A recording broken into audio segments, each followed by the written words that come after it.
সেই অংশলৈ যি সময়ত সংস্থাপনৰ অভাৱত ৰাজ্যৰ বহু শিক্ষিত যুৱক যুৱতীয়ে হাহাকাৰ কৰিছে সেই সময়তে আসাম কৰ্মোদ্যমী যুৱক যুৱতীয়ে স্বাৱলম্বিতাৰ পথ বাছি লৈছে তেনেজন শিক্ষিত যুৱক হৈছে ৰঙিয়াৰ চিৰাখুণ্ডী জেহেৰুল ইছলাম স্নাতক ডিগ্ৰী লাভ কৰাৰ পিছত চৰকাৰী চাকৰি বিচাৰি বিফল হৈছিল জেহেৰুল কিন্তু ইয়াৰ পিছতো তেওঁ বহি নাথাকে আৰম্ভ কৰিলে হাঁহ কুকুৰা আৰু কণী ফাৰ্ম প্ৰায় এবছৰ আগতে 1 লাখ টকা মূলধন লৈ তেওঁ ফাৰ্মখন আৰম্ভ কৰিছিল আৰু অতি কম সময়ৰ ভিতৰতে তেওঁ দেখিছে লাভৰ মুখ নিজে সংস্থাপিত হোৱাৰ লগতে আনকো দিছে সংস্থাপনৰ পথ আৰু এই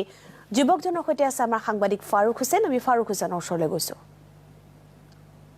হয় মই এতিয়া উপস্থিত আছো ৰঙিয়াৰ চিৰাহুণ্ডিত ৰাজ্যত বৰ্তমান জ্বলন্ত সমস্যা ৰূপে থিয় দিছে নিবনুৱা সমস্যা ইয়াৰ মাজতে আসাম কৰ্মোদ্যমী যুৱকে বিশেষকৈ উচ্চ শিক্ষিত যুৱকে